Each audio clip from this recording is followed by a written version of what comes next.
প্রশাসনে আওয়ামী লীগ সরকারের দোসরদের রেখে রাষ্ট্র সংস্কার সম্ভব নয় বলে মন্তব্য করেছেন বিএনপির যুগ্ম মহাসচিব রুহুল কবির রিজভী। দুপুরে রাজধানীর দক্ষিণখানে একটি অনুষ্ঠানে তিনি এই মন্তব্য করেন। পল্টনে আরেক আলোচনা সভায় বিএনপি চেয়ারপারসনের উপদেষ্টা জয়নুল আবেদিন ফারুক বলেন, আওয়ামী লীগ কখনো মুক্তিযুদ্ধের সপক্ষের শক্তি ছিল না।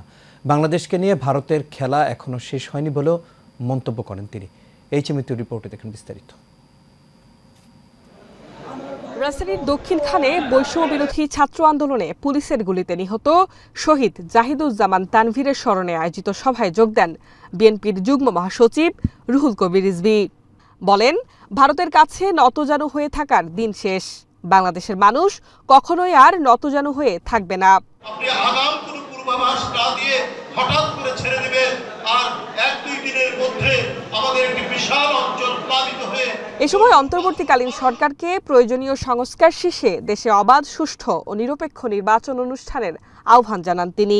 ভোটারদেরকে জিম্মি করার নির্বাচন, সেই নির্বাচন শেখ হাসিনা করে।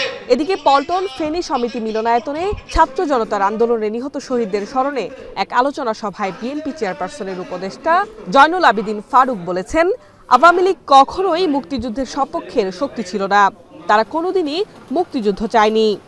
আওয়ামী লীগ কোনোদিনও মুক্তিযুদ্ধের সপক্ষের লোক ছিল না। আমি জোর করে বলতে পারি, আমি চিৎকার দিয়ে বলবো, যতদিন বাঁচি আওয়ামী লীগ কোনোদিনও মুক্তিযুদ্ধ চায় নাই। মুক্তিযুদ্ধে বাংলাদেশের স্বাধীনতা চায় নাই।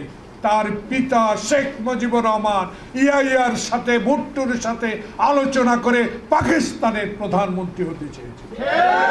অতি দ্রুত তারেক রহমানের সব মামলা প্রত্যাহার করে তাকে দেশে ফেরানোর ব্যবস্থা করার আহ্বানও জানান সাবেক এই সংসদ সদস্য। আপনাদের সাথে থাকবো, আমার নেতা তারেক রহমান স্পষ্ট করে বলে দিয়েছে। মৃত্যু, এশিয়ান টেলিভিশন, ঢাকা।